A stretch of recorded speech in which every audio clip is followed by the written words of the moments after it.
show with Minotaur Trading Systems.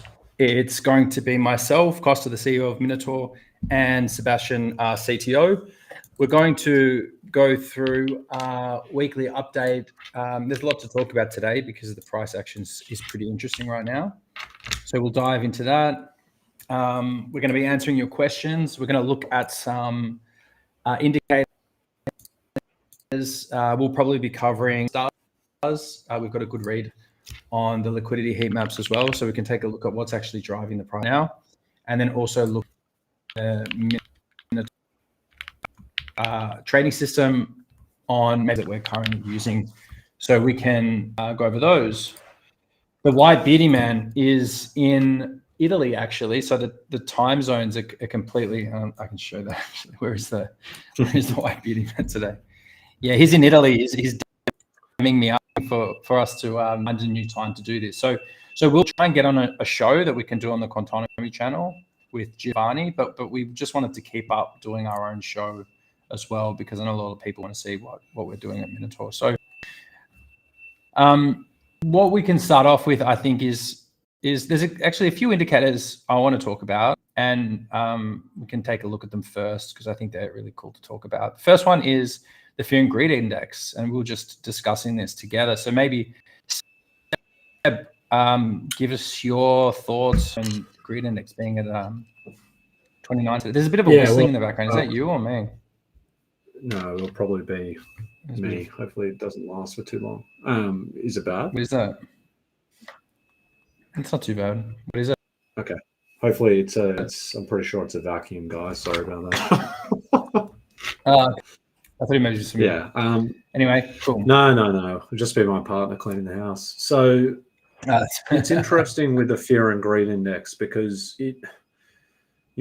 it's one of those things that's historically very accurate, and it works like for a reason, right? It doesn't just get brought up, because it's been traditionally used kind of in more legacy markets. But if you guys actually go and back test this, which I have done, it's incredibly accurate, specifically on Bitcoin, right? And in my opinion, what it's really, really good at doing more than anything else, obviously it gives us a clear sentiment of whether the market is fearful, whether the market has greed. But where people, I guess, don't use it the right way is that, I think it's important to understand that Bitcoin has shown us time and time again that, you ideally do want to be buying, and you want to be in these positions where you're going to be bullish on the market when everyone else is bearish. And this plays out like so often, it's not even funny. So the reality is, if we actually look at what Bitcoin's doing, it's not like we've got fear and the market's at 50K, right? The market's still at around 108K here. And we had a very, very bad sell-off the other day, but really it was only 18% in price. And what that's actually done is it's swung the whole market into fear. And in my opinion, this is kind of a classic pattern of, if Bitcoin had sold off a massive amount, I'd be really concerned and been in fear. But the truth is it hasn't. And it's actually holding the 100K level very well. And now fear is at play, which means there's a buying opportunity, typically with Bitcoin. And it plays out time and time again. The good news is we have fear and price is $108,000, right? So that gives me a lot of confidence to say that although the majority of the market might be bearish, history tells us that you don't want to be doing what the majority of the market is doing, because they lose all the time, right? So it's an important thing to think about. Yeah, I agree. I want to take a look at this today because I'm actually of the mind that I think this is it's much more of a bottom signal right now than any kind of top signal. I know there are a lot of bears out there, but we're going to look at some stuff today to show you why. And we're going to look at some things actually outside of what we usually do, because I think that they're interesting. We're going to look at those and why we're seeing bigger bottom signals rather than top signals. And then we'll also look at the liquidity maps, and which is still consistent with our long-term, bullish bias on the higher time frames, right? On the lower time frames, anything can happen in the short term, but on the higher time frames, we have a really bullish bias. So let's take a look at another few things I'd like to comment on. A little bit different, but this is an interesting one. This is the Rolex index. Have you seen this one before, Sebastian? No, explain this to me. I haven't even heard of this. Yeah, so basically this is an index for the price of Rolexes, right, in the secondhand market. And as you can see that the index peaks at the same time as the crypto market peaked last time. It's down to 20K levels, right? So, the Rolex market indicated the secondary market performance of Rolex watches, all right? Now, like, jokes aside, I wanted to bring that up for a particular reason, right? And the reason is let's take a look at the net unrealized profit and loss. So right now, we're seeing around 49%, right? So what that means is that the net unrealized profit is not as high as it has been in previous tops, which is around 70%, around that 70% range. If we go back to 2017, it peaks at around 71%. If we go here, this is a little bit over, but I think this is a little bit too far back in price. But the last one was actually, you can see there 78%, how high that was. And then this one here tops at around 70. So again, the net realized profits are still quite low, which means that you're not going to have huge whales dumping on the market and cycling back into stable coins for a prolonged enough period of time to create that bear market effect. So we can have these dump offs, and to come back to the not really a joke, but when people take profits, what do, right? They go and buy Rolexes. This is just an interesting correlation, not causation. But we're just looking at a few things, a little bit out of the ordinary, to take some of that fear away, because we are at really, really big fear levels. So I want to show you why we're personally still have a bullish long-term bias based on a few of these things as well. And, the biggest thing for us is, we'll come off this one and we'll go and post your comments, by the way, if you've got any comments about any of those. It's good to get some interaction on these calls. Yeah. And I'll make some important points. I'll let you keep going, Kosta, but then I'll make some points now, because I've got an important point about fear that I think, needs to be drove home. And, there's a reason we are so calm almost all the time in this market, because fear comes from not actually having a plan if what you would want to happen doesn't play out. That's where fear comes from, right? And there's a lot of fear because the way people trade is, if price falls to this level, I'm going to lose. Or if price goes here, I'm going to get liquidated. Or if this happens, I'm in trouble. Well, when you have a plan for what can happen in either direction, that will cull a lot of the fear you experience. Because for us, I think, I explained it earlier, if fear is always a buying opportunity for you and you strongly believe in what you're buying, now to trump fear, you need conviction, right? That is something you do need. But for us, we've designed a system and strategy that if the market doesn't do what we want, it's actually a huge opportunity for us to yield. And if the market goes up, fantastic, we're going to make money as well. So the point is, if you're biased and one directional and always kind of only have your ducks in a place where you can succeed if the market goes up, of course you're going to have fear when the market falls, right? But you need to put yourself in a position where you really need to ask yourself, you should be moving in the direction of what the masses aren't. And when Bitcoin falls in price, it's a really, really easy way to understand that, this is an opportunity. And this is the mindset you need to have success in this market. I'm not just talking about trading algorithms. Warren Buffett talks about it all the time. He talks about understanding that, the reason that works is because you want to find things that are incredible and you want to buy it when everyone else loses conviction. And that's how he's amassed most of his wealth. So, you need to move against the grain and you need to believe, this isn't a market you can be fickle in, because if you're fickle in this market, you're going to get chopped up and you're going to lose all the time. So, don't be afraid just because everyone else is afraid. Do research and look into what's actually happening. Because remember, guys, like I said, Bitcoin's $108,000, right? It's not 70K, it's not 60K, it's not 50K. And typically, when we've seen mass fear in the past, this has been after Bitcoin's been obliterated, right? So think about that, right? We have fear and Bitcoin's at 108K. So there's nothing to be scared of. And if price continues to fall, we'll buy more. It's not an issue, right? It's just making sure that things are set up in a way where, if Bitcoin falls to 100K, you're going to lose everything. Well, then that's a problem, right? And it's important to put yourself in that state of mind. Yeah. I think to add to that is you need to be diversified in your outcomes, right? So if you're simply just buying and holding Bitcoin, that's fine, but you are non-diversified in the outcome, right? You need to have, it needs to go up. The algorithm, on the other hand, is something that's going to also get you returns when it's going down. Now, again, it doesn't take away from any kind of buy and holding that you do. It's just another tool.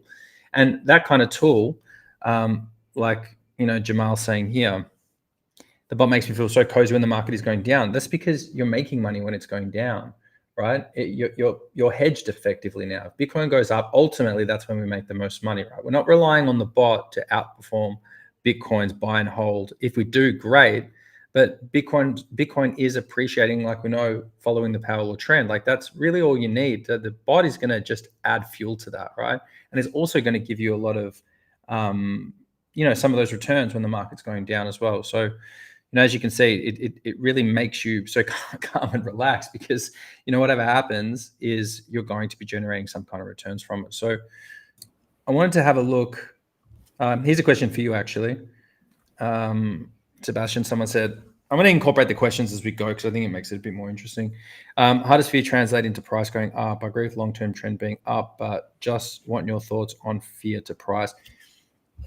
Yeah, it's an interesting question, and hopefully I understand this and answer it correctly, but I don't think necessarily that, price is driving it. I think what happens is price moves and then the index moves after it, right? So the index is tracking what's happening and it gives you a sentiment of what the market is doing. That's why after a big sell-off, we go into fear. You're not going to be in fear when the market's pumping up because the overall sentiment of everyone is bullish. But one thing I'll tell you guys about this market, and a lot of markets, but it is the most fickle market in the world. And I see this all the time. So what you'll typically see, and I'll actually show you guys later on this call, how fear and greed plays into liquidity, because it's very, very interesting. But the psychology behind this for most people is when Bitcoin's price is up, everyone's bullish and everyone's happy. When Bitcoin's price is down, everyone's bearish and everyone's miserable, right? And you can't win having that psychology. So the way I really think, you go, Kosta. No, I was going to say the people the algos are the ones that are buying it. The market makers are the ones that are buying it. This is the thing. It's that the fear and greed is coming from retail. That's what's driving that fear down. Exactly. And what's driving the price up is the liquidity. It's the speculation that occurs in the futures markets.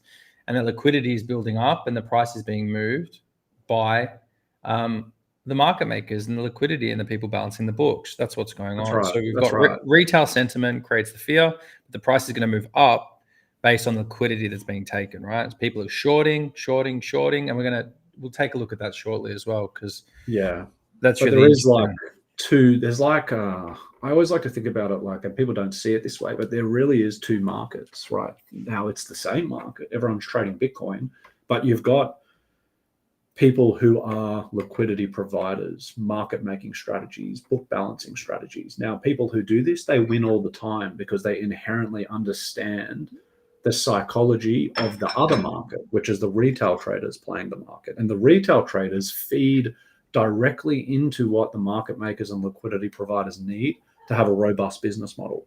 And there's one side that is always profitable and there's one side that's not. And that's kind of actually how this market is. That's the truth of it.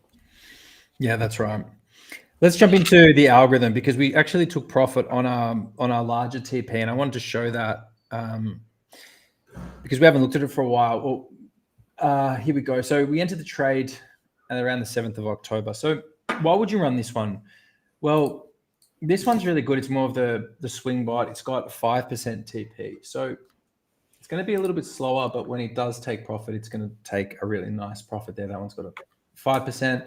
And obviously with 1, 2, 3, 4 safety orders and a base order, that's going to be a really nice payday. This is going to, it does take time when the market's moving this slowly to hit those 5% TPs, but it's really good. To be honest, we've got a few 7-figure clients that are using the 5% TP, and maybe Seb can talk about those. They love running this because it's just nice and slow. It hits a big payday. It's very easy to track these positions. There's not too much activity. It's a great bot. It's a little bit slow for people for smaller accounts. When this kind of behavior happens, people become a little bit impatient. But again, when it does take profit, it does deliver. And you can see that here. And then straight away, it's entering into new positions as well. So it's not resting. It's not doing nothing. It's just waiting for the right time. So again, this is a setup. Some people use, like I said, it seems to be more popular with people with 7 figures or more, though.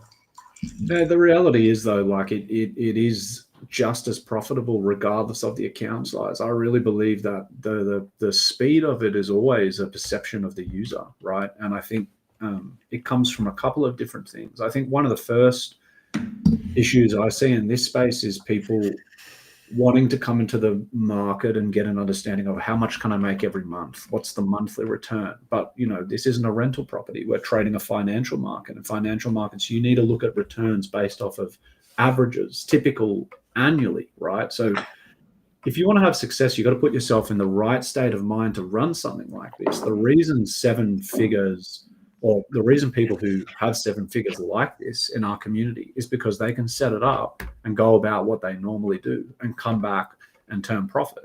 They don't care if it's only taken X amount of trades per month, or they don't care if it's been in a position sometimes for a month or two, because to them it doesn't matter. What matters is, am I making profit? Is this strategy profitable on an annualized basis? And am I getting yield? And when you're in that state of mind, and every time Bitcoin falls, you're going to be in a position where your take profit's going to make a really good yield. It's a very calm way to trade the market, and that's what you need. You need to be calm. On the flip side, you can have people who chase activity and want to see hundreds of trades and be in the market and monitoring it all the time. But I really believe that's one of the worst things you can do. I get being a trader and loving watching the charts. I do that myself, but you have to get yourself to a position where, if the chart is driving your emotion, or if Bitcoin's price falling is making you feel miserable, like you're doing something wrong. That's the truth. So, this setup gives you so much space to breathe. And that's why I think, it's amazing for what it does. And the trade-off to that is you have to be patient with it. But patience in this market, guys, it's the best thing you can learn. I promise you, don't be afraid of patience. It's the biggest weapon you have. I agree. And we can also take a look at so this is more the, this is the 10-minute settings, but I've got it on a 15-minute because it just lets us look at it a bit better. So the entries are a little bit different. And again, this algo is like a Swiss Army knife. So every setup can be slightly different. So if you are a user and you're looking at this and saying mine doesn't look like that, that's completely normal, because they're all calibrated a little differently based on your entries and based on position sizing and deviations and all that. But this is as close as possible on a 15 of the 10-minute settings we're rolling out. This is performing really well. As you can see here, that trade, if you actually compare this to the trade on the 5% TP, it's almost exactly the same. The difference is that you just would have collected way more money on that. See that? This is like a 1.5 actually TP. So this is quite active. That's why we got a lot of activity in this range here that the other one didn't get. However, when we've entered the larger position size with way more volume, what we're going to take is a 5% profit on a much larger position. So that's the reason why the slower, larger TP can ultimately outperform something that's more active. However, it does require patience. It does require you to understand the system and just kind of let it sit there and do its thing. And like I said, it does seem to be a better fit for people that have 7 figures or more. Again, for whatever reasons, right? But this is performing really well. Like this also looks really good to the eye, because if we go through, we can actually see that this is just constantly entering and exiting positions. And right now, we took profit. And what I like is it didn't take more than almost a day and a half to enter into its new positions. And you can see that it's really buying up here already. And we've had I think this is a bounce off someone just said this is a bounce off the 200 moving average. Is that sound about right? Yeah, So, I can also show some kind of structure around why it's bouncing. But yeah, basically, the reality is, since we had the dip the other day, we posted a low at like 100K, right? And what happened after that was we had a run up, and then we had a pullback. And then that pullback, so you can see it here on the chart, right? If you have a look where that dump happened, right? Yeah. What we can see is after that, if you'll notice, the lows that have been posted are actually higher. So what that means is we have a rally and we have a pullback, but then on the pullback, the low is higher than the one before it, as you can see. So this, although, and it's easy to look at it and go, oh my God, we're bearish, but actually like that actually is a bullish pattern. We're continuously posting higher lows as well, which indicates why we're bouncing now, right? It makes sense. So definitely, you know, price, it's not predictable, in my opinion. You can get a clear idea of where it can go in either direction, but, you know, it's about understanding that most people get lulled into the day-to-day movements of Bitcoin. That's where they get screwed, because, you know, they're looking at this and trying to get as much yield out of it as possible, rather than playing a slow, long game where the goal is always profit and capital protection and preservation. And I think this strategy in particular is a master at that. You know, it's interesting how, you know, all you need to do is just be patient, but people really struggle with that. And it just shows the psychology of the market. It shows how these volatile markets lull you into making mistakes. Yeah, absolutely. And what I want to show here for anyone who's thinking about, you know, the bot and how it works, what's really cool is you can see, I'm going to draw here, we entered the market here at this point at 122. And we exited here at around 115, right? So we're literally making money as the market goes down from 122 to 115. We're taking profit at 115, right? So long only strategy, making money as the market goes down. And then you see we've re-entered here, going down this way. And the take profit now is 113.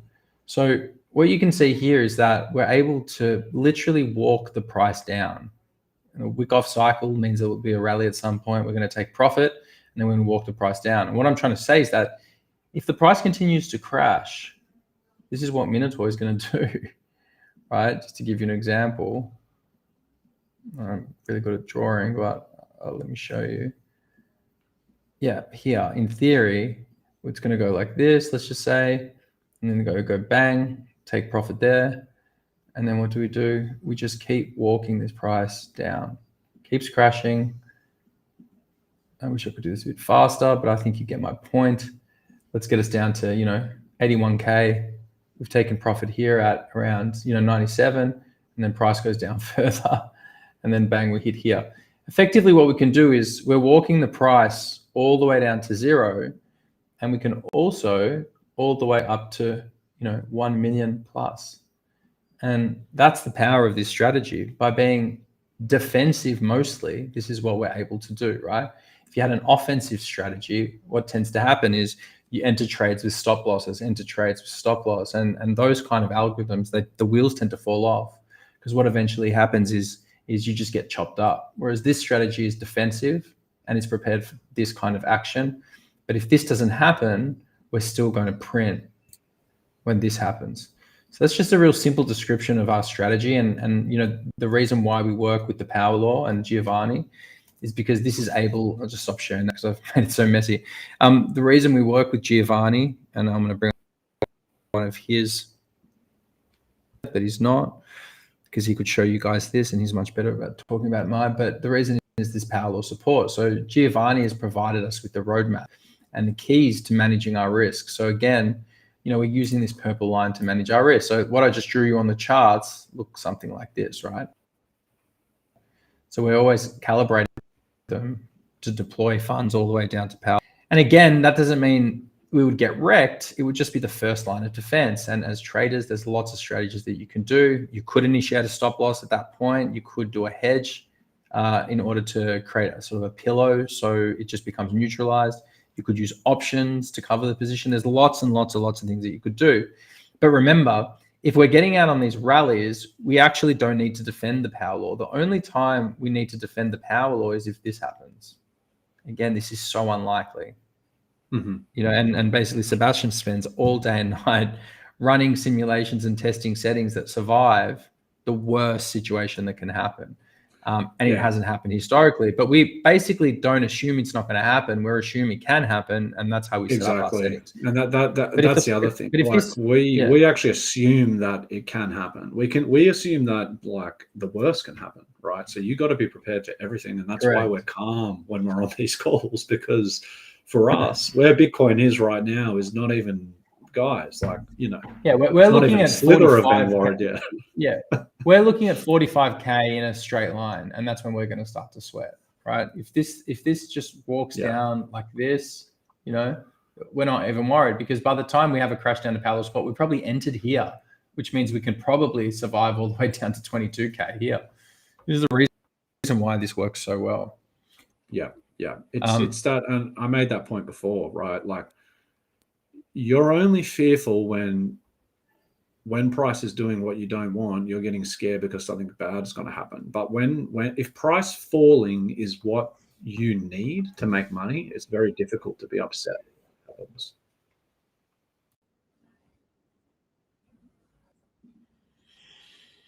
Yeah, I agree with that. I agree. So yeah, if you've got any questions about the strategy, post them now and we can discuss them. Otherwise, we're going to jump into the trading difference. So I do like sort of discussing the strategy and the theory behind how the algorithm works, because I think people need to understand our thinking behind it, because that's really important, especially clients that's that right. are using it as well. But I know a lot of you are here to see what the liquidity maps look like. So I want to do the best I can at talking you through this. But you can kind of see what's going on the 15 minutes. So again, nothing too surprising if you're watching these charts. If you want the price to go up, what you need is your fellow traders to stop using so much leverage, because what they're doing is they're really just sucking the price down, because like these huge leveraged positions at 50K and 100K, as you can see, the last ones have fell at 111. These things they're just not going to let these go, right?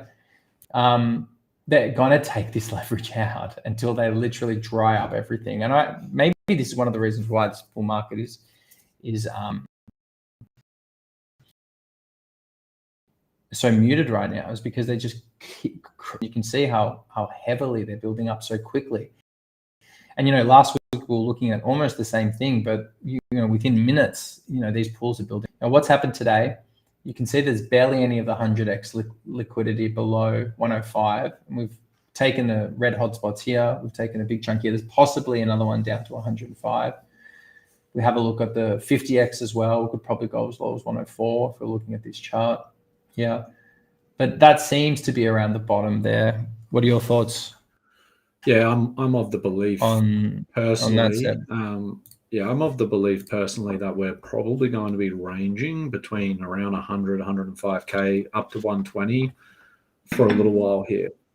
Typically, I'll tell you why, is that you get ranges after big moves. Now, a big move could mean a big move up or a big move down. And we just had a big move down the other day. We had the biggest liquidation event in the history of crypto. So typically when that happens, you see liquidity getting rebalanced or reset. And for that reason, I'm pretty confident we're actually going to be going sideways here for a little bit. Of course, the target is up, but there's an opportunity here for the price to go sideways. And remember what sideways price action is, because I try to teach our customers all the time. Be excited about sideways price action. It means something's happening. You need sideways price action to build enough liquidity for direction, right? So it's not a bad thing. But yeah, I'm of the belief we're probably going to trend sideways for a little bit here. But still very interesting here. You can actually see this is not the top. Yeah, not yet anyway. No. So you can see what's really interesting here is these shorters on 100x. Is 100? Yeah. Look at this here. That whip up there is just so as the price. This is really interesting to see, right? As the price has taken this out. Where's my draw? My pen is it drawing on there? Oh, maybe I can't draw, but yeah, there we go. Yeah, as the price has come down and taken out these liquidity pools, these short pools have appeared on this side. This is 100x on the 15, and the market, because there's no more liquidity here left, it's whipped back up and it's collected those shorts.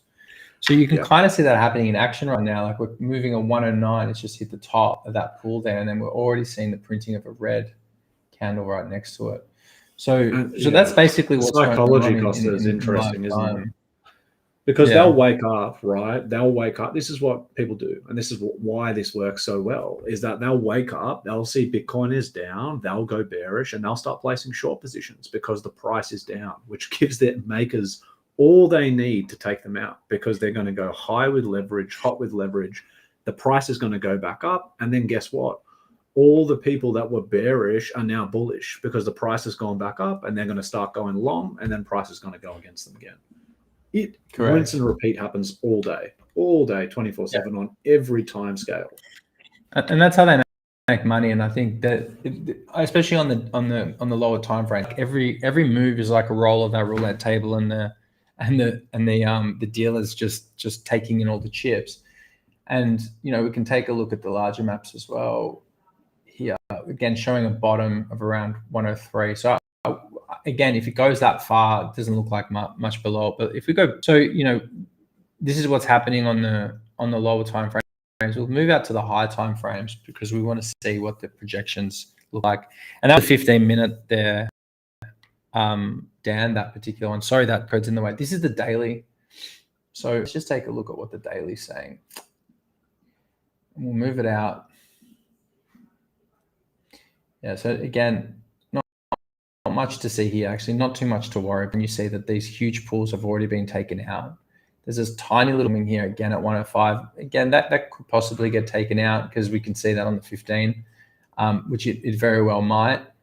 And then we pull out to the 10. Again, we're starting to see that these top pools are red hot. The fact that they're much hotter means that these contracts are much bigger. So you can see these ones here. See that total in the top right-hand corner moving when I move up and down? The size of these contracts are around 15, 20. The size of these ones 25, 23. So that basically what there is there's more money up here, right? So this is going to be a much stronger also target. The leverage they're using is higher short than long. Yeah.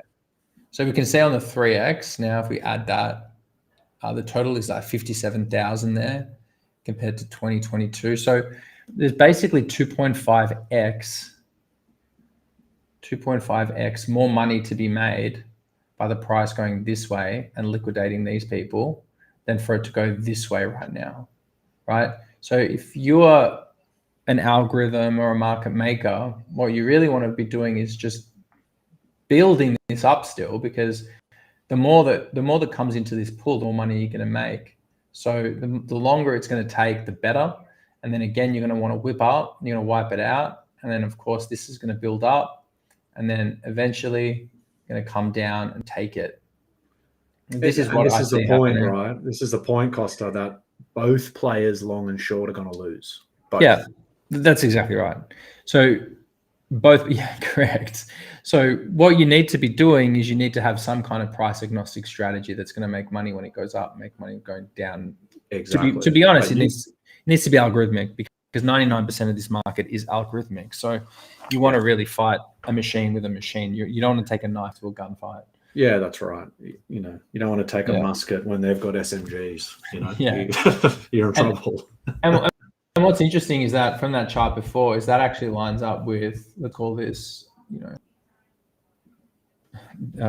power law support RE Giovanni, right? Is that the power law support is going to sit around 67K to 70K, according to Giovanni's work.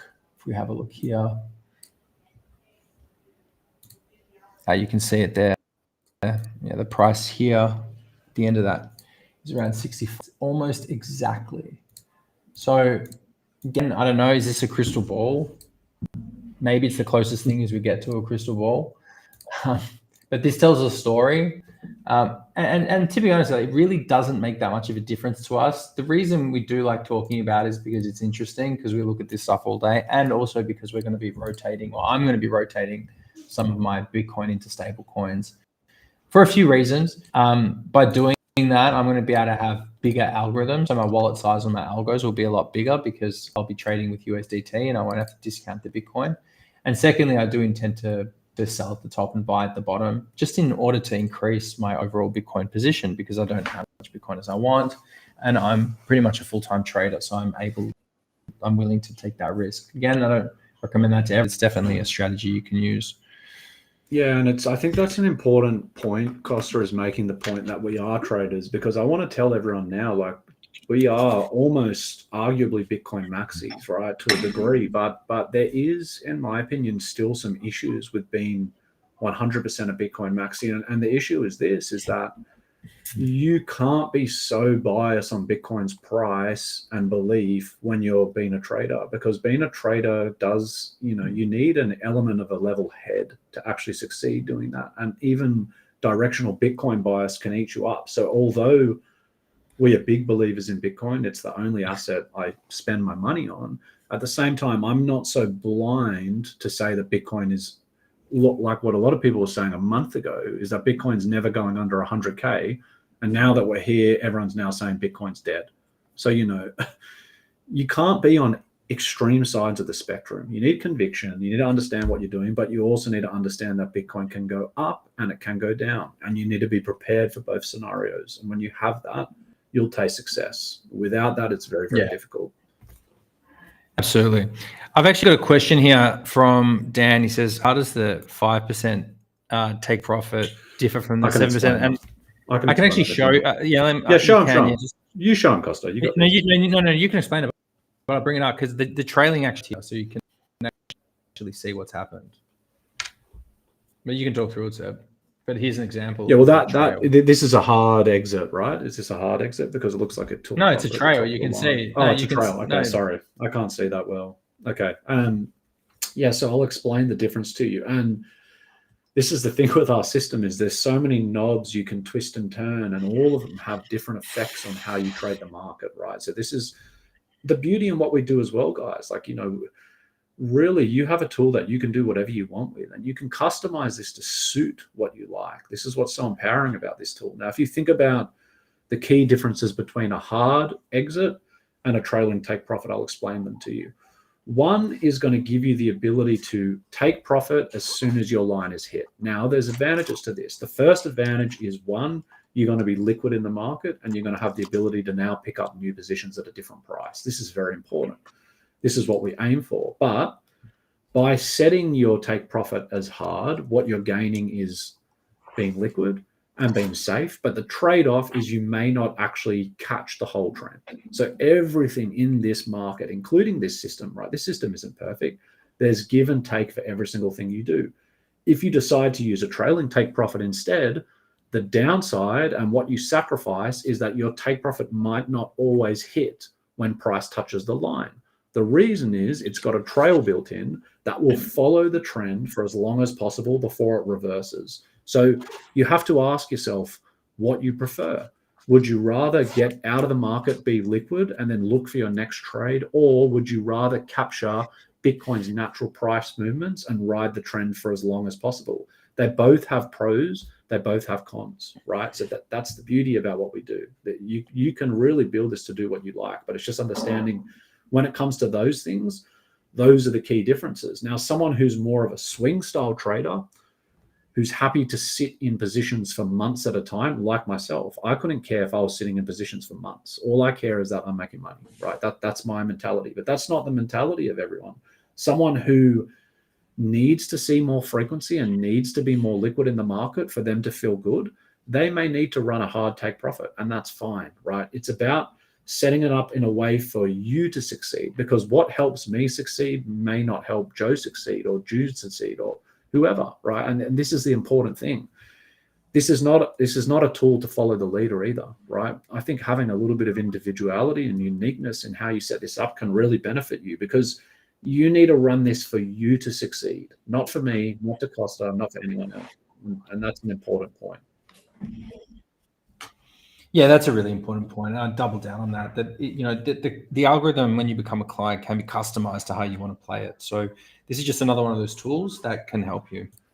The trail. So I hope that answers your question, then, Dan. Yeah, we can dive back to the trading different, because the price has just gone to 110. Yeah, I can. Whenever you're done as well, I'll share my screen after you, and I'll show something that I've been looking at. There you go, share your screen. But yeah, that's healthy. That looks like I'll show you guys. I'll actually show you guys exactly why the market's doing this right now, which should be pretty cool for everyone to see. Let's take a look. Let me know when you guys can see my screen. Yep. Cool. So we're looking at a 4-hour time frame. This is a liquidity heat map, very similar to Trading Different. It's not as good, but it's a free indicator on TradingView, so I like it. So let's actually look at what's happened here, guys. As we can see, Bitcoin's actually been ranging for a while, and then the other day we had this mass sell-off, right? And Bitcoin went from 126 down to about 101. Now, the first thing you'll notice is there was hot liquidity here, right? So the price dumped, because there was a lot of liquidity there and because there was a high concentration of long positions. Remember, when Bitcoin's high, everyone's bullish. When Bitcoin's low, everyone's bearish. So none of these long traders were actually expecting to get liquidated. The reason price actually bounced off this level, it actually goes deeper than you might understand. Now, the reason price bounces after long liquidations is because all the people that are going short, that are in profit, for them to actually realize profit on their positions, people may not realize this, but when you take a short position, you actually borrow the asset from the exchange. And the only way to realize profit is to buy the underlying asset back, which is what's called a short squeeze for anyone that wants to understand. This is why price pumps up. Now, what's actually been happening, clear market structure. So let's have a look at this first low here, right? So this low was posted at $100,000. Now, remember, most people at this point are starting to be bearish. But what's actually happening is we're now getting liquidity built on either side of the book. But I want to show you guys something interesting, right? This low got posted, price pumped back up to 116K, and then price pumped back down. Now, this sideways action, it gets people really confused, but there is a pattern playing out here. Look what happens here. We get another low. But here's an important point. This low is now higher than the one before it, right? So what that actually indicates is although the market's going up and down, when we're bottoming out, it's higher than the previous one, which is a bullish structure, right? And if you actually look at what's happened today, right, it's not actually magic. Price came back up again, right? Came back down, and now the low is posted higher than this one, which once again is a bullish structure. And what's price doing? All of a sudden it's running up, right? So this isn't happening at random, right? Although we have the liquidity playing out, the reality is you actually have structure here increasing, and now all the hot liquidity in the market is actually on the short side, right? Why? Why is the hot liquidity short? Because everyone's bearish. And what do you think people are doing right now? Bitcoin's down. That means people are going to be going short with massive amounts of leverage because they think the price is going to continue down. But I can tell you one thing, once again, the market's in fear right now. So are you guys seeing how this all ties in together? When the market's in fear, you're going to get a lot of short liquidity with a lot of leverage. And then what's going to happen is the price is going to do this. It's going to take this out. And then everyone's going to be bullish again, right? Everyone's going to be, oh, Bitcoin's back. I'm excited. But, you know, what people don't realize is the long players are losing and the short players are losing because this psychology just feeds in perfectly, right? And just be aware of that, right? This is why also we're not worried about what price is doing at the moment because we have an understanding that although Bitcoin is down, it's actually really fun. It's awesome. It's the best thing ever. It's the best. It's the worst thing that can happen for us is it just goes up forever. That's the worst thing that can happen. We don't want that. Yeah. And it's also not healthy, you know? So I think people get so caught up on and I'm not trying to paint us as experts. I've been doing this for over a decade, but I'm still learning things every day and I'm still humbled constantly and wanting to learn because I'm passionate about this. I love this. This is what I want to do. So, you know, I think not to get so caught up on what everyone's saying on Twitter and what your friends telling you and what your uncle's telling you, and actually go out there and put in the time to do your research, because once you build your own conviction, not bias, conviction, and you start to look at things the right way, you're going to have so much more success. But don't be a part of the crowd that's just feeding this cycle of losses over and over again, because remember, guys, the long players are losing and the short players are losing. So don't be a part of that exit liquidity. Yeah, and what's so powerful about the algo is that you can make money. You can make money in both directions. That's how you're going to enjoy the game, right? Now the algo allows you to make money with the price going down, but with a long only strategy. You don't want to be playing the long and short game. That's what Sebastian is saying. That's why this algo is good, because you can make money when the market's going down using the long only strategy, right? But that requires discipline and it requires algorithmic precision. And that's what we've built. Yeah, and requires being comfortable sometimes in uncomfortable positions. I mean, you know, if you can't see your portfolio being in a little bit of underwater, I mean, you know, I think people have this expectation that they're going to come into the market and it's just going to look pretty all the time. No, you have to be comfortable with your portfolio sometimes being in drawdown, or like Jamal just said, get excited when the price drops, because this is where you're going to make the most of your money, right? Don't be afraid of being in drawdown or being underwater, right? It's that fear that it will actually cause you to lose. So, hopefully this is helping you guys get it better, because Kosta, I want to make the point that even with algorithmic systems, I mean, we've seen this, right, with our company and people we've brought in, the psychology is very important. Yeah, you have to be calm. You have to really be calm. If you're freaking out or, getting emotional based on what his price is doing, I can tell you no system and no algorithm is going to help you. Doesn't matter how good it is, right? You still need to be able to handle the price, right? It's still absolutely. key. This is a really cool. I want to bring up another article as well. Have you guys heard of Peter Lynch? So Peter Lynch is one of the greatest stock investors of all time. He's like up there with Warren Buffett. He retired after about 20 years. I think he had the best performance. It was at 34.9%. Can you guys see my screen? Yeah. 34.9%. Yeah, I love this. I've read into this before. This is awesome. An annual return rate of 29%. But I think again, I got to find the data, but you can look it up yourself.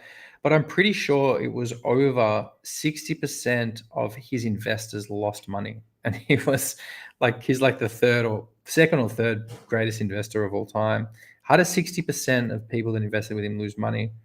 And the reason is because of impulsivity, performance chasing, bad timing, right? Like these are the reasons why you can see here Peter Lynch, how investors lost billions. How is that possible if it's he's returning 29% a year?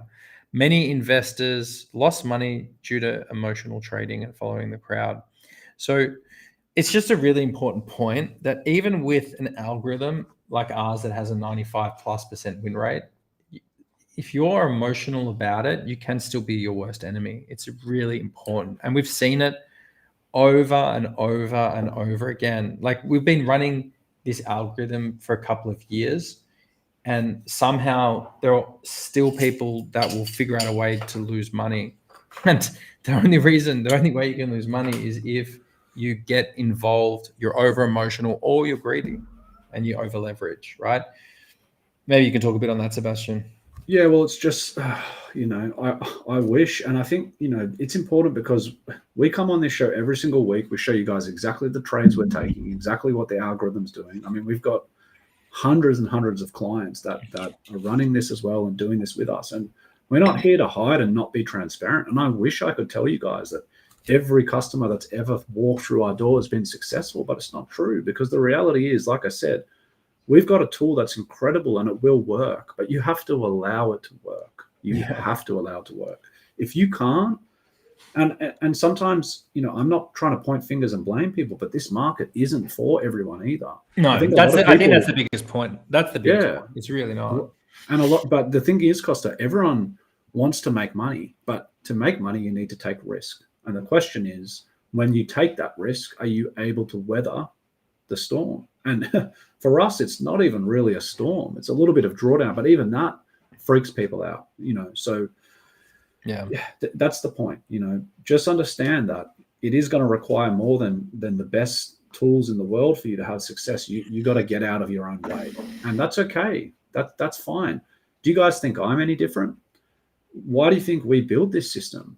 We were struggling manually. It wasn't until we built systems that aided us that we started having so much success. It's okay to let the ego go and let the tools take over, because if you're trading with ego and emotion manually in a market driven by algorithms, you can't succeed. I hate to say it.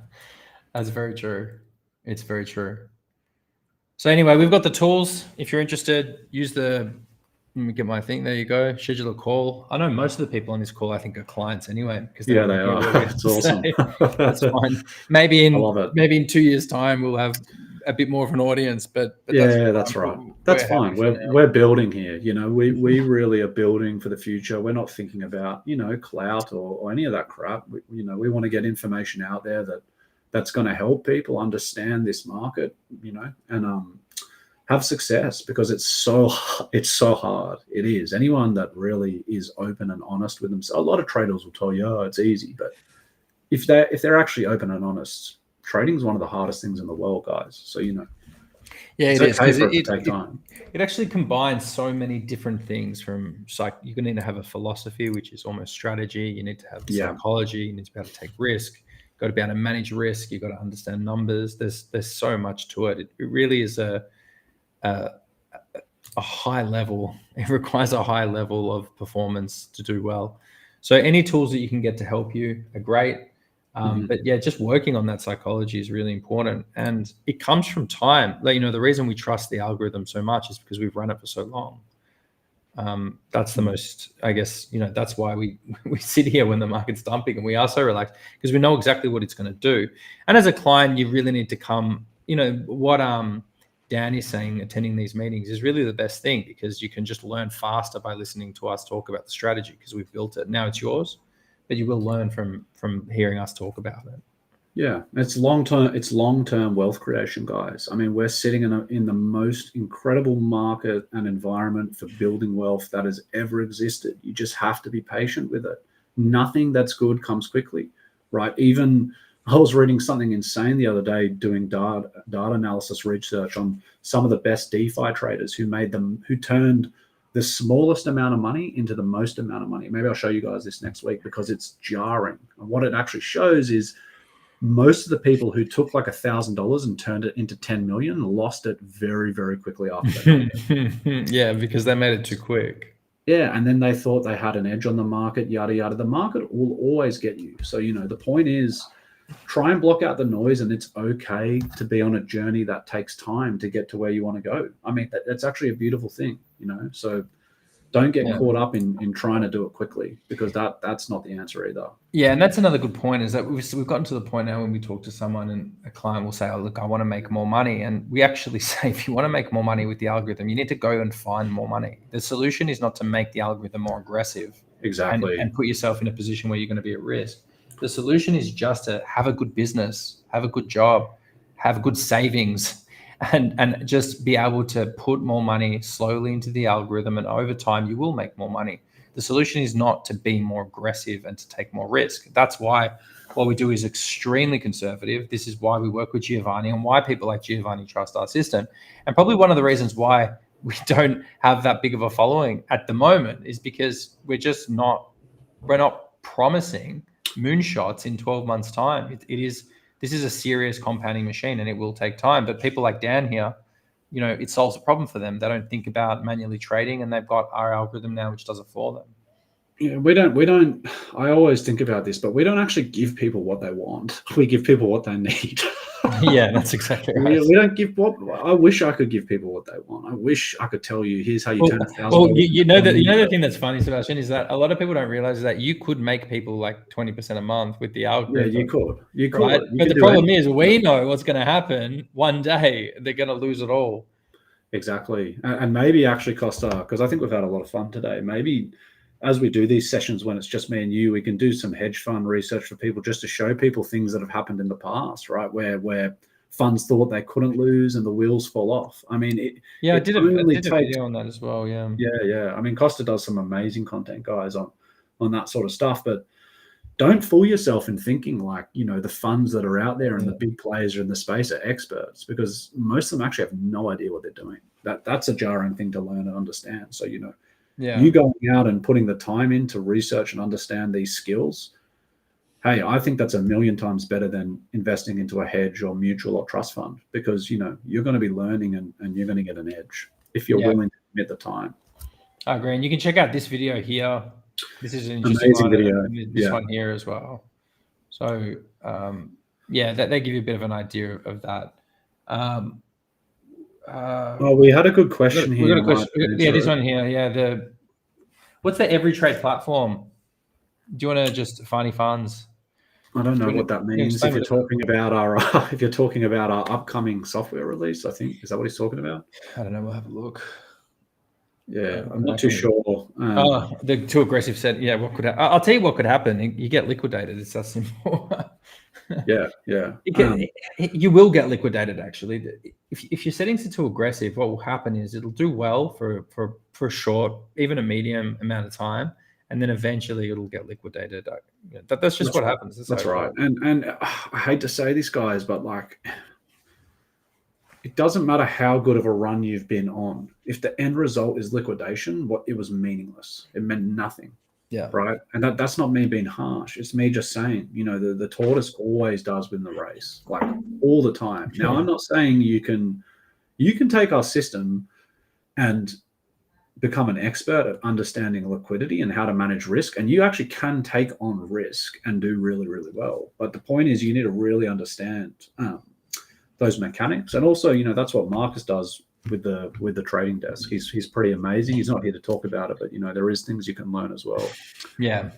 So we can dive into this question. So our software is still going to be connecting with an exchange, right? Our software is essentially going to allow you to connect the algorithm to the exchange. So you still need an exchange.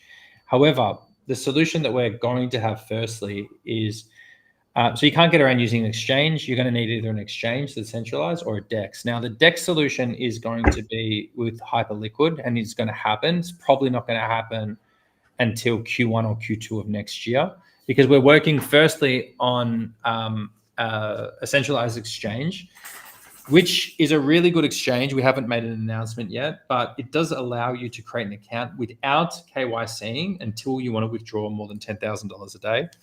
So what that means is that anyone from around the world will be able to use that exchange, and it's up to them. It's basically voluntary KYC. That's what we like to call. So that's going to enable anyone from anywhere around the world to use that. You can still use our software as a US citizen anyway with Coinbase, which we integrate with, and Kraken, I believe, and trade the spot market like Jamal, I think, is doing. Yeah, spot's great, guys. Don't. I think so many people discount the spot market because everyone's so obsessed with leverage and futures, and I understand it. It is a powerful tool if you understand how to use it, but let's not forget the underlying power of the spot market. You have no liquidation risk. Bar Bitcoin going to zero, right? Like, you're in an environment where it's the safest place to trade. So, don't discredit that. Yeah. So, you can answer this. So, I know Kraken and Coinbase, they do technically have futures now, guys, but they're not really, they haven't really rolled it out at scale. What they're doing right now is they're tagging whether you're an institutional investor or not, and then offering you based on that. I can tell you guys, for Coinbase, you need a minimum of $1 million in equity to even be considered. So in my opinion, be excited because it's coming, but there's still a little bit longer until we will be able to. But, the flip side of that is, guys, we are working day and night to give you guys a solution that you can plug into as US citizens. So, leave it with us. It's not going to be too much longer. Yeah. Once again, we're going to need a little bit of patience here as well. Yeah. This is another one. I'll explain this. I like explaining this because it's really hard to get your head around. It takes ages.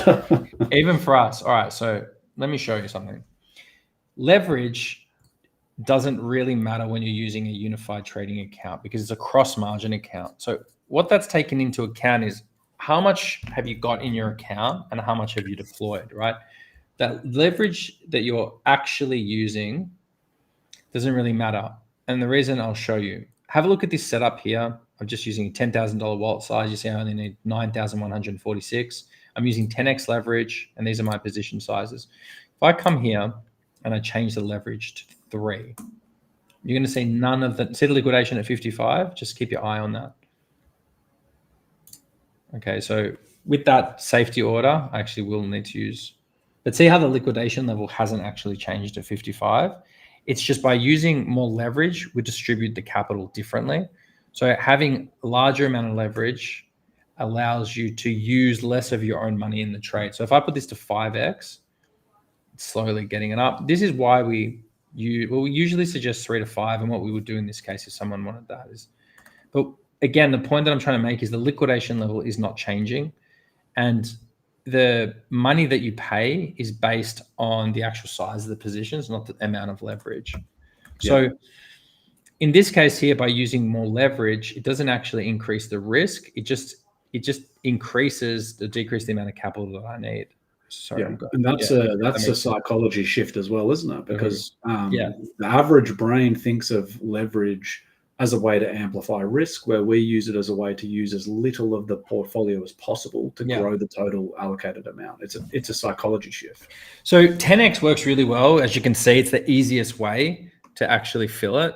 However, again, you can play around with less leverage, and it's really exactly the same thing. Like I said, so the 51,000 there on the liquidation level, if I change it to 5 leverage, it hasn't actually changed it. It's changed to 51. Has it changed? Leverage 5, 10. Yeah, 51, 51. See how the liquidation is staying the same no matter the leverage I'm using? So it's all about the position sizing and the amount of capital that you're going to have in your account. The less leverage you use, the more of the capital it's going to actually use. But the risk level remains the same.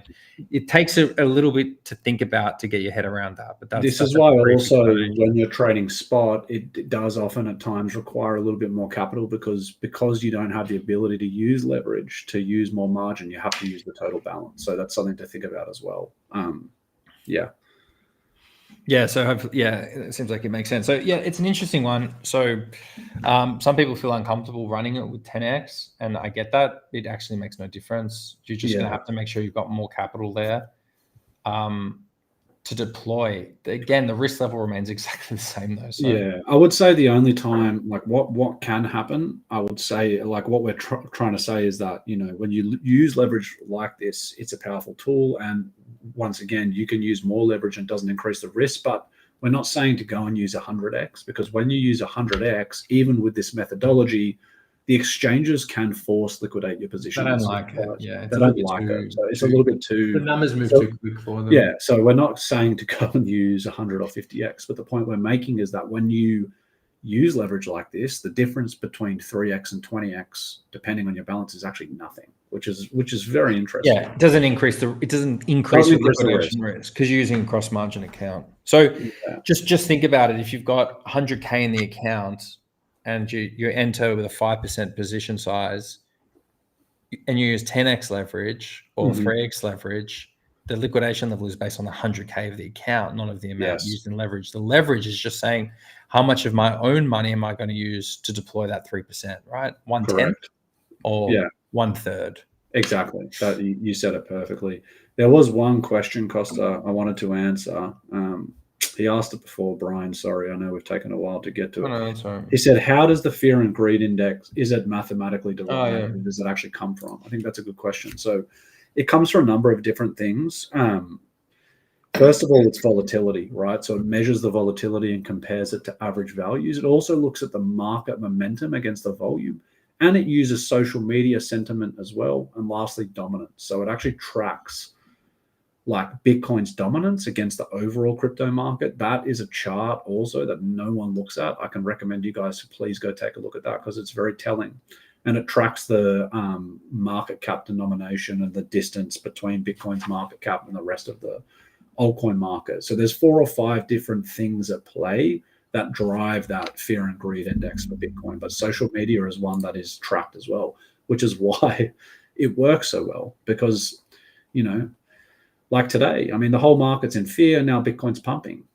This is what we said. It's not happening at random. It's happening because everyone's short. And now there's an opportunity to make money going long off liquidations for the makers. So it's good to look into these things. Yeah. So what I'd like to see is this time next week that potentially we're up out of the, I do have to say, regardless of everything we said, it does feel better right now to be above 115 for some reason psychologically.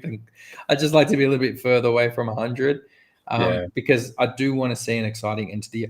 One of the reasons why personally is I think bull runs bring a lot of interest back into Bitcoin. I think one of the reasons why Bitcoin has the adoption that it's had is because of its bull runs. It makes it quite exciting and it brings new players into the game. We all got into crypto and Bitcoin because we heard about the amazing returns other people were making. And then we started doing our own research and figuring out, what this technology does and what it is and what it means. So, as much as it doesn't really matter, it would be nice to see some excitement at the end of the year because I do think it's going to bring new participants to the market. And overall, that's what creates the network effect and the power law that we all follow. So, that's my little piece on it. Yeah. Apart from that, I think we can wind it down. We've come close to an hour. Yeah, it was a good show. Yeah. I think we're just going to continue these shows, and I mean, we may do another one with Giovanni if we can find another time. Otherwise, he'll probably start joining when he's back in the United States. Maybe we'll do 2 shows. I kind of like doing more of a this was fun. I think us getting a bit of a chance to delve into the concepts we're looking at, and also, thanks all the customers for joining. We love talking to you guys, man. Please join every week. Open-ended conversation, discussion, question asking. It's such a good way, to learn the system and learn more. And Jamal, you're right. Right. If you think about the concept of what we do, and I'll end on this because we want to wrap up, but the concept of what we do is to buy at value. So how do you guys think this is going to perform in a bear market? That's actually what we want. We want the price to go down. Of course, we want it to go up to clean out a little bit more. But, when we go bearish, remember, guys, we're going to be liquid in the market. We're not going to be holding, and we're not going to need to rely on Bitcoin going back to its all-time high to break even and make money. So, yeah, one thing I don't get as well, I'm going to get into it, is that unless you're Michael Saylor now and you've got as more Bitcoins than anyone else on the planet, you want this to play out as slow as possible, right? Because it's going to get to where it's going to get. I think that's like a foregone conclusion. But the thing is you want it to get there much slower because you want to acquire more, right? If you currently don't have a lot of Bitcoin, you're going to need time. And whatever you have right now, what you want that to go to $1 million and it's game over. You want to have more time to acquire. Like, unless you're like octogenarian, unless you're in your 80s or 90s and you've got a couple of Bitcoin, of course you want it to go to $1 million. But if you're in your 20s, 30s, or 40s, like, you've got 20, 30, 40 years, you want time to accumulate more. So this is why, Jamal, the bear market is exciting. Of course it is, because that's when we get to really, really deploy. So exactly. The long game is the game to play. It always has been, always will. And that's the game that we're playing. So hopefully we can help. If you're not already in that frame of mind, hearing us discuss the way we see things helps you as well, because we can all have a lot of success together if we play our cards right. Exactly. That's the key here. Yeah, Tom, this is going to be the same time every week. It's either going to be with our show or Giovanni's. But yeah, we'll definitely be doing our own show as well. I think it's really cool. Yeah. Jamal said, thanks, guys. I'm trying to catch more shows. Yeah. And I think everyone in here, you guys really have the right mentality to succeed in this market. And I think we'll try and get more customers onto this show. And yeah, that's right, Jamal, the retirement plan, right?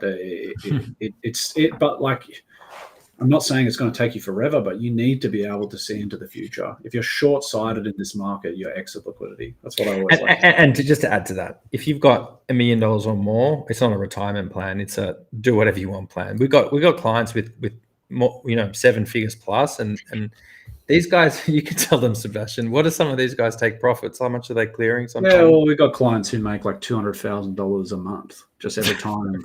So it's like, but obviously these clients have $4 to $5 million. And you have to understand the guys, like, these guys have exactly the same settings as like that everyone's running not everyone's exactly the same, but there's not like some magic settings, right? The fundamentals are the same, right? The strategy is the same. They're just working with more money. Yeah, that's right. And they've learned, I'd say the clients that are playing with larger allocations of capital as well, this is an important point too. With our system, the goal is, if you've got a big portfolio, you should be de-risked, because you don't need to take any risk to make money. Let me give you an example. When you've got $5 million, 2% in a month, right? That's a lot of money, guys, right? 1% in a month is a lot of money. It's $50,000 to $100,000 a month. So, the goal is, yes, we can take risk while we need to, but when you get to a point where you've got size, you should be de-risking. That's the beauty of what we do. It's de-risking as your portfolio grows. Correct. I think I did a thing on this. Again, these numbers are just, call it a back of the envelope, because I can't remember what was the thing, but I somehow worked out that for every dollar you put into this in the next 10 years, if we follow the power law, you should get 22 times back. So again, I can't remember when we came up with that. I think we were in Las Vegas with Giovanni, and we sat down and we figured something out. But yeah, like, work overtime, get access to this algorithm, run it on Bitcoin and just don't try and be more risky. Just try and keep using that capital, keep finding that capital and just adding to the system. Let it compound, buy more. It's just a compounding machine. Yeah. It's such a good mentality. I think so many people just like want shit handed to them. They want quick success, and they're not willing to put in what it actually takes to get to their goal. And Jamal, I wasn't always doing this. I know what it was like when I was younger to be working overtime, doing night shift, trying to accumulate what I needed. And now I'm in a position where I have what I want. And, I think that came through, attrition and putting in effort and being passionate about what you enjoy, so don't get caught up because like I said, this market's fickle, man. People believe in crypto. Most people that say they like crypto, they actually don't even care about it. They just want to figure out how they can make money as fast as possible. Yeah, that's true. That's true. So, Awesome. All right, guys, we'll leave it at that.